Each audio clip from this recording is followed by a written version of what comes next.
நமக்கு தேவை வந்து ரிஜிடிட்டி மாடல்ஸ் தான். நம்ம சொன்னோம் இல்லையா? ஸோ டார்ஷன் பெண்டுலம் வச்சு அதோடைய டைம் பீரியட் மெஷர் பண்றது மூலமா நம்ம வந்து ரிஜிடிட்டி மாடல்ஸ் கண்டுபிடிக்க போறோம்னு சொன்னோம். ஸோ அந்த ஒயரோட ரிஜிடிட்டி மாடல்ஸ் என்ன அப்படின்றது.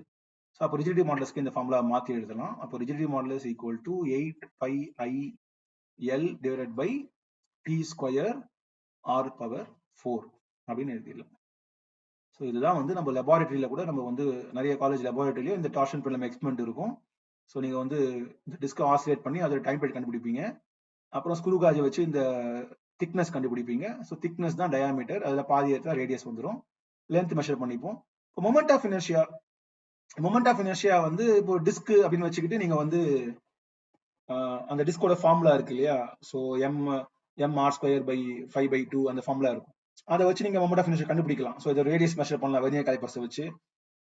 பேலன்ஸ் இருந்ததுன்னா அந்த வெயிட் பேலன்ஸ்ல போட்டு நம்ம மாஸ் கண்டுபிடிச்சிடலாம். ஸோ ஒரு சிலிண்டர், ஏன்னா டிஸ்க்ன்றது பேசிக்கா சிலிண்டரா தான் இருக்கு இல்லையா? ஸோ அந்த சிலிண்டருடைய ஃபார்முலா mr ஸ்கொயர் பை 5 அந்த ஃபார்முலா யூஸ் பண்ணி நீங்க வந்து மொமெண்ட் ஆஃப் இனர்ஷியா எழுதிடலாம். இல்ல நான் வந்து அதையும் இங்கேயே கண்டுபிடிக்கிறேன், இந்த எக்ஸ்பெரிமெண்ட்லயே கண்டுபிடிக்கிறேன் அப்படின்னா அதுவும் பண்ணலாம். ஸோ அதுக்கும் நம்ம கிட்ட வந்து ஒரு மெத்தட் இருக்கு. ஸோ அதையும் நான் இப்போ வந்து எக்ஸ்பிளைன் பண்ணிடுறேன். ஸோ இது வந்து ரிஜிடிட்டி மாடல்ஸ் கண்டுபிடிக்கிறோம், ஞாபகம் வச்சுக்கோங்க. இப்போ நம்ம இந்த ஃபார்முலா எடுத்துக்கலாம். டி வந்து 2 pi ரூட் ஆஃப் ஐசின்னு எடுத்துப்போம். ஓகே, அதை என்ன பண்ணலாம்? இப்போ இந்த டார்ஷன் பெண்டுலம் இருக்கு இல்லையா? ஸோ இதோடைய நார்மல் பீரியட் வந்து T equal to 2 pi root of I C அப்படின்னு எழுதுறோம். ஸோ என்ன பண்றோம், இந்த டார்ஷன் பெண்டுலம் வந்து நம்ம நார்மலா ஆசிலேட் பண்ணி அதோட டைம் பீரியட் கண்டுபிடிக்கிறோம். அதனால இதை வந்து நம்ம டி நாட்னு எடுத்துக்கலாம். இதோட இந்த டிஸ்கோட மொமெண்ட் ஆஃப் இனர்ஷியா தான் ஐ. ஓகே, நெக்ஸ்ட் என்ன பண்ணுவோம், இந்த பெண்டுலம்ல நம்ம வந்து ஒரு மாஸ் ஆட் பண்ணுவோம், 2 மாஸ். ஓகே, ஸோ இந்த மாஸை வந்து நம்ம எம்னு வச்சுக்கலாம். ஸோ இது வந்து ஒரு எம் மாஸ். ஸோ பெண்டுலம் உடைய moment of inertia I. So ரெண்டு பக்கம் என்ன பண்றேன், சிமெட்ரிக்கா வந்து மாஸ் ஆட் பண்றேன். சிமெட்ரிக் மாசஸ், ஈக்குவல் மாசஸ், அடுத்து ஈக்குவல் டிஸ்டன்ஸ்ல வைக்கிறேன். ஸோ அந்த பெண்டுலம் உடைய சென்டர்ல இருந்து இந்த மாஸ் உடைய சென்டர், அதே போல இந்த மாஸ் உடைய சென்டர் ரெண்டுமே ஒரே ஈக்குவல் டிஸ்டன்ஸ்ல வைக்கிறேன். இப்போ கிட்ட வச்சிருக்கேன். ஸோ இதை வந்து நான் D1 அப்படின்னு வச்சுக்கிறேன். D1 டிஸ்டன்ஸ்ல இருக்கு. இப்போ நான் ஆசிலேட் பண்றேன் பெண்டுலம். ஸோ இப்போ நான் ஆசிலேட் பண்ணா என்ன ஆகுதுன்னா, இந்த மாஸ் ஆட் பண்ணதுனால ஒரு மொமெண்ட் ஆஃப் இனர்ஷியா வந்து கூடி இருக்கும், அதிகமாக இருக்கும். இப்போ ஒரு புது மொமெண்ட் ஆஃப் இனர்ஷியா இருக்கு இல்லையா? அதை வந்து நம்ம I1 அப்படின்னு வச்சுக்கலாம். ஸோ இது வந்து I original moment of inertia, இல்ல I0 ஏதோ ஒன்று ஐனே வச்சுக்கலாம், ரைட்? அதனால I. இப்போ நான் வந்து இந்த மாஸ் ஆட் பண்ண மொமெண்ட் ஆஃப் இனர்ஷியா, இது மொத்தமா இந்த டிஸ்கஸ் மொமெண்ட் ஆஃப் இனர்ஷியா அதிகமா இருக்கும் இல்லையா? அதனால அதை வந்து நான் I1 அப்படின்னு எடுத்துக்கிறேன். அப்போ எனக்கு வந்து T1, இப்போ டைம் பீரியட் வந்து T1 அப்படின்னு எடுத்துக்கிறேன். ஏன்னா டைம் பீரியட் அதிகமாக மாறுமே, ரைட்? அது அதிகமாகும், மொமெண்ட் ஆஃப் இனர்ஷியா அதிகமானாலும் டைம் பீரியட் அதிகமாகும். So 2 pi root of I1 by C. ஏன்னா வயர் மாறல, அதனால C அப்படியே தான். So I1 by C. இதே போல அடுத்து என்ன பண்ணுவோம் அப்படின்னா, நம்ம வந்து இதே மாஸ் தான், சேம் மாஸ், அதெல்லாம் மாறல. ஆனா அந்த டிஸ்டன்ஸ் அதிகமாக்குறோம். ஸோ நம்ம D1 டிஸ்டன்ஸ்ல வச்சோம் இல்லையா? ஃபர்ஸ்ட் கிட்ட வச்சோம், தள்ளி வைக்கிறோம். ஸோ D2 டிஸ்டன்ஸ்ல வைக்கிறோம். இப்போ இதனால என்ன ஆகும், ஏன்னா மொமெண்ட் ஆஃப் இனர்ஷியான்றது ஜென்ரலா நம்ம சொன்னோம் இல்லையா? மொமெண்ட் ஆஃப் இனர்ஷியாங்கிறது அந்த மாஸோட டிஸ்ட்ரிபியூஷன் தான், MI/RI ஸ்கொயர். ஸோ மாஸ் மாறலனா கூட அந்த டிஸ்டன்ஸ் மாறிடுச்சு அப்படின்னா, இதான் ஆக்சிஸ், அந்த ரொட்டேஷன் ஆக்சிஸ் இங்க தான் இருக்கு சென்டர்ல, பெண்டுலம் சென்டர்ல. ஆனா அதை பொறுத்து அந்த டிஸ்டன்ஸ் மாறும்போது மொமெண்ட் ஆஃப் இனர்ஷியா மறுபடியும் மாறும். அப்போ இதை வந்து நம்ம I2ன்னு வச்சுக்கலாம். ஸோ அதே மாச தள்ளி வைக்கும்போது அங்க டிஸ்டன்ஸ் அதிகமாகுது, அப்போ மொமெண்ட் ஆஃப் இனர்ஷியா மொத்தமா இன்னும் அதிகமாகும். அதனால இது I2ன்னு வச்சுக்கலாம். அப்போ இப்போ நீங்க ஆசிலேட் பண்ணீங்க அப்படின்னா நமக்கு வந்து T2 இல்லையா, வேற டைம் பீரியட் கிடைக்கும், கொஞ்சம் அதிகமா இருக்கும் டைம் பீரியட். அப்போ I2 C போடுறோம். இப்போ மொத்தம் 3 தடவை பண்றோம். ஸோ அந்த டார்ஷன் பெண்டுலம் எந்த மாஸ்மே இல்லாம ஆசிலேட் பண்ணி டைம் பீரியட் நோட் பண்ணிக்கிறோம். அதை வந்து நம்ம T0 அப்படின்னு சொல்றோம். So without masses T0. அப்புறம் மாசை வந்து D1 டிஸ்டன்ஸ்ல 2 சிமெட்ரிக் மாஸ் வைக்கிறோம். ஸோ M மாஸ், சின்ன மாஸ் ஒரு 50 கிராம்ஸ் இல்ல 100 கிராம்ஸ் வைக்கிறோம். டிபிக்கலா 100 கிராம்ஸ் வைப்போம். வச்சு நம்ம வந்து ஆசிலேட் பண்ணி எடுத்தோம்னா அதை வந்து T1 அப்படின்னு சொல்றோம் டைம் பீரியட. நெக்ஸ்ட் T2 சொல்றோம் இல்லையா? ஸோ 3 டைம் பீரியட் வருது நமக்கு. இப்போ இந்த T2 T1 எதனால மாறி இருக்கு அப்படின்னா, இந்த I1 I2னால மாறி இருக்கு. இப்போ இந்த I1 I2 எப்படி எழுதலாம் அப்படிங்கறத நம்ம வந்து பார்க்கலாம். நம்ம என்ன பண்றோம் அப்படின்னா, ஸோ இந்த டிஸ்கோடைய மொமெண்ட் ஆஃப் இனர்ஷியா வந்து ஐன்னு இருக்கு. சரி, அப்போ நான் 2 மாஸ் ஆட் பண்றேன். D1 டிஸ்டன்ஸ்ல ஆட் பண்ணா எப்படி மொமெண்ட் ஆஃப் இனர்ஷியா அதிகமாகும் இல்லையா? எப்படி எழுதலாம் அப்படின்னா, I1 இல்லையா? இப்போ நான் இந்த மாஸ் ஆட் பண்ணதுனால அந்த மொமெண்ட் ஆஃப் இனர்ஷியா என்ன, புது மொமெண்ட் ஆஃப் இனர்ஷியா மொத்தத்துக்கும் இந்த டிஸ்க் எல்லாம் சேர்ந்து மொத்தமா I1 வச்சுக்கலாம். அது என்னன்னு எழுதலாம்னா இந்த ஒரிஜினல் டிஸ்க் அப்படியே தானே இருக்கு, அதனால அதோட மொமெண்ட் ஆஃப் இனர்ஷியா இருக்கும் ஐ. அந்த டிஸ்க் வந்து நம்மளுடைய ஆக்சிஸ்ல தான் இருக்கு, இதான் ஆக்சிஸ் ஆஃப் ரொட்டேஷன், நல்லா ஞாபகம் வச்சுக்கோங்க. ஸோ ஆசிலேஷன் வந்து இந்த ஆக்சிஸ் நடக்குது பெண்டுலம் சென்டர்ல. ஆனா இங்க ஒரு மாஸ் ஆட் பண்ணிருக்கோம் d1 டிஸ்டன்ஸ்ல. அந்த மாஸோட மொமெண்ட் ஆஃப் இனர்ஷியா என்ன, அதுக்கு ஒரு மொமெண்ட் ஆஃப் இனர்ஷியா இருக்கும் இல்லையா, அதோட ஆக்சிஸ் இருக்கு. ஸோ அதோட ஒரிஜினல் ஆக்சிஸ் இருக்கு, அதை பொறுத்து ஒரு மொமெண்ட் ஆஃப் இனர்ஷியா இருக்கும். அதை வந்து நான் ஸ்மால் ஐன்னு எடுத்துக்கிறேன். இந்த மாஸ்க்கு ஒரு மொமெண்ட் ஆஃப் இனர்ஷியா இருக்கும் இல்லையா, அதை வந்து நான் ஸ்மால் ஐன்னு எடுத்துக்கிறேன். ஆனா இந்த மாஸ் வந்து இந்த ஆக்சிஸ்ல ரொட்டேட் ஆகல. சி ஐ அப்படிங்கிறது வந்து இந்த ஆக்சிஸ்ல ரொட்டேட் ஆச்சுன்னா தான் அது moment of inertia small I இல்லையா, இது ஆரோ மார்க். ஆனா இந்த மாஸ் வந்து இந்த ஆக்சிஸ் ரொட்டேட் ஆகுது, அது வந்து d1 டிஸ்டன்ஸ்ல இருக்கு. அப்போ இந்த ஆக்சிஸை பொறுத்து, ரைட், அந்த பெண்டுலம் சென்டர் இருக்கு இல்லையா, அந்த ஆக்சிஸை பொறுத்து இந்த மாஸ் உடைய மொமெண்ட் ஆஃப் இனர்ஷியா என்ன அப்படின்னு கேட்டீங்கன்னா, அதை வந்து ஐ பிரைம் எழுதலாம் வச்சுக்கோங்க. இந்த ஐ பிரைம் அப்படிங்கிறது இந்த ஆக்சிஸை பொறுத்து. அது எப்படி எழுதலாம், அங்கதான் parallel axis தியரம் வருது. நம்ம வந்து parallel axis தியரம்னு ஒண்ணு இருக்கு இல்லையா. அது என்ன சொல்லுது அப்படின்னா, இப்போ இந்த மாஸ் அதோடைய நேச்சுரல் ஆக்சிஸ், அதோட சென்டர்ல போற ஒரு ஆக்சிஸ், ஸோ அதை பொறுத்து அதோட moment of inertia I. Okay, ஆனா அந்த ஆக்சிஸ்க்கு பேரலா வேற ஒரு ஆக்சிஸ் d1 டிஸ்டன்ஸ்ல இருக்கு அப்படின்னா, அப்ப அந்த ஆக்சிஸை பொறுத்து மொமெண்ட் ஆஃப் இனர்ஷியா என்னவா இருக்கும் அப்படின்னா, அந்த original moment of inertia plus total mass into distance square. Parallel தானே, அதனால அந்த பேரலல் டிஸ்டன்ஸ், அந்த பர்பெண்டிகுலர் டிஸ்டன்ஸ், அதுக்கு நடுவில் இருக்க டிஸ்டன்ஸ். அப்போ இந்த ஸ்மால் ஐ அப்படிங்கிறது இந்த மாஸ் உடைய அதோடைய ஆக்சிஸ்ல இருக்கிற மொமெண்ட் ஆஃப் இனர்ஷியா. ஆனா அந்த மாஸ் வந்து இந்த டிஸ்கோடைய ஆக்சிஸ்ல ரொட்டேட் ஆகுது.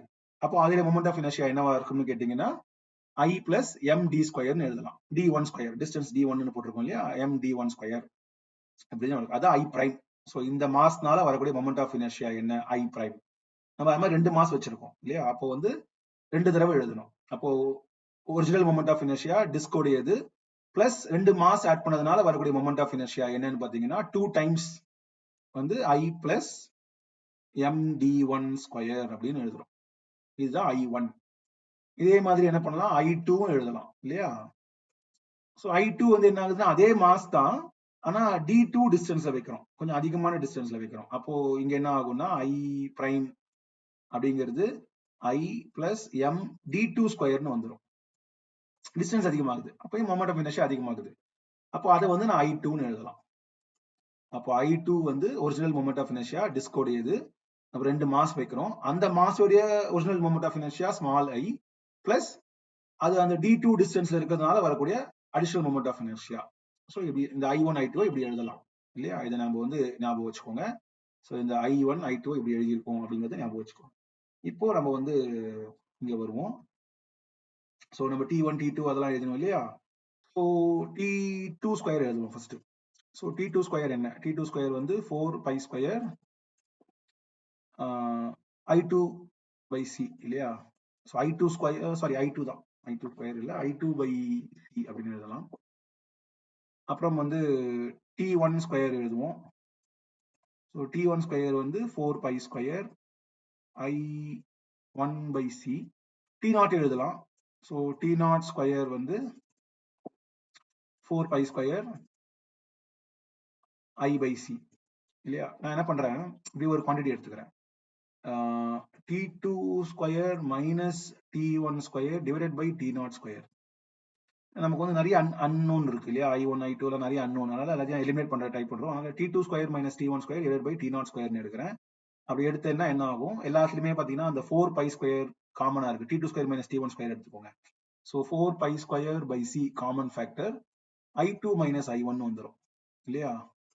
So T2 square minus T1 square வந்து 4 pi square by C I2 minus I1 வந்துடும், divide by T0 square. T0 square வந்து 4 pi square by C I வந்துடும் இல்லையா. So C by I by C, sorry I by C வந்துருது. இந்த 4 pi square by C 4 pi square by C cancel ஆகிடுது. அப்போ T2 square minus T1 square by T0 square என்னவா எழுதலாம் அப்படின்னா I2 minus I1 divided by I அப்படின்னு எழுதலாம். எனக்கு தேவை வந்து I தான் இல்லையா, நான் வந்து I என்னன்னு கண்டுபிடிக்கணும். அதனால என்ன பண்றேன், அந்த ஃபார்முலா வந்து ஐக்கு எழுதிக்கிறேன். ஸோ இந்த ஃபார்முலாவை வந்து நான் ஐக்கு எழுதினேன் அப்படின்னா I ஈக்குவல் டு ஐயை மேலே கொண்டு வந்துடுறேன், இந்த ஃபேக்டர் அப்படி இந்த பக்கம் கொண்டு வரேன். ஸோ எனக்கு வந்து T0 square divided by T2 square minus T1 square இல்லையா, t2 square minus t1 square into i2 minus i1. இப்போ இந்த i2 மைனஸ் i1 என்ன, எனக்கு i2 என்ன i1 என்னன்னு தெரியல. ஆனா i2 i1க்கு எனக்கு வந்து ஈக்குவேஷன் இருந்தது இல்லையா, நம்ம இந்த ஈக்குவேஷன் இங்க எழுதினோமே. ஸோ இதுல பாத்தீங்கன்னா i2 i1 நம்ம எழுதியிருக்கோம். அதை வச்சு நம்ம வந்து எழுதலாம் i2 i1.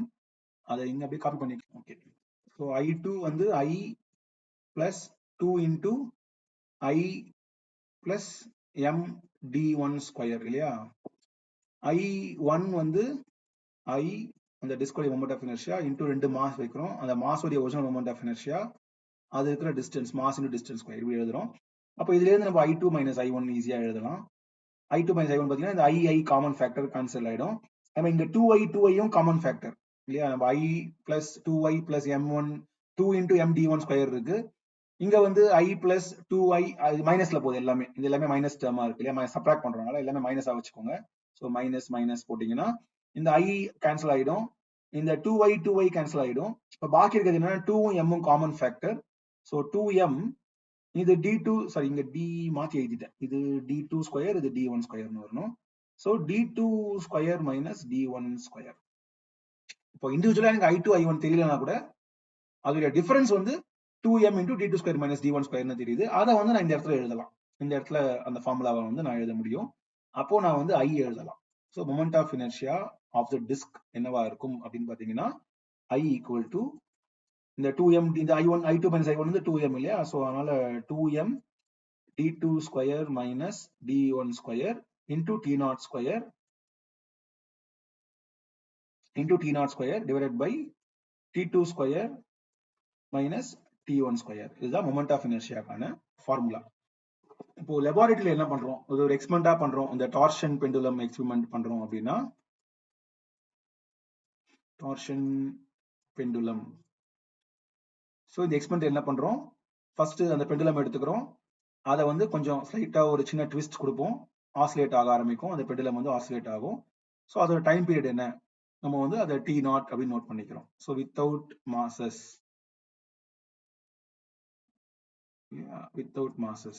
அப்புறம் மாஸ் வந்து பக்கத்துல வைக்கிறோம்.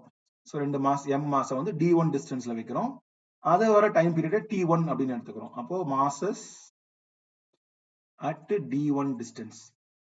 அப்புறம் t2 அது masses at d2 distance. Okay, so d1 distance d2 distance. So 3 time period கண்டுபிடிக்கிறோம்.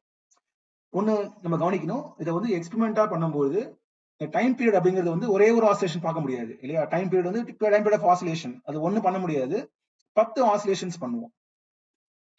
ஸோ 10 ஆசிலேஷன் பண்ணிட்டு அப்புறம் அதை டிவைட் பை 10 போட்டுப்போம், கொஞ்சம் அக்யூரசி கிடைக்கும் நமக்கு. அதே போல வந்து இல்ல ஏதாவது எரர் இருக்கா அப்படின்னு செக் பண்றதுக்கு 2 தடவை பண்ணுவோம், அதாவது வந்து ட்ரையல் 1 ட்ரையல் 2 பண்றோம்.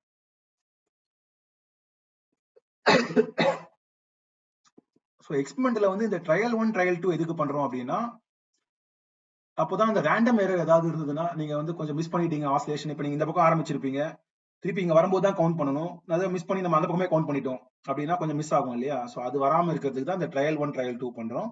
ஐடியா என்ன அப்படின்னா ட்ரையல் 1 ட்ரையல் 2 வந்து கன்சிஸ்டன்டா வரணும்.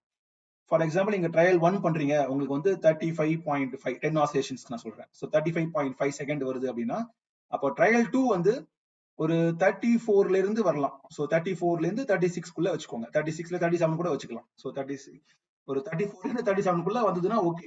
அதே கொஞ்சம் அதிகம் தான், 1 செகண்ட் வச்சுக்கோங்க, பிளஸ் ஆர் மைனஸ் 1 செகண்ட். ஓகேவா.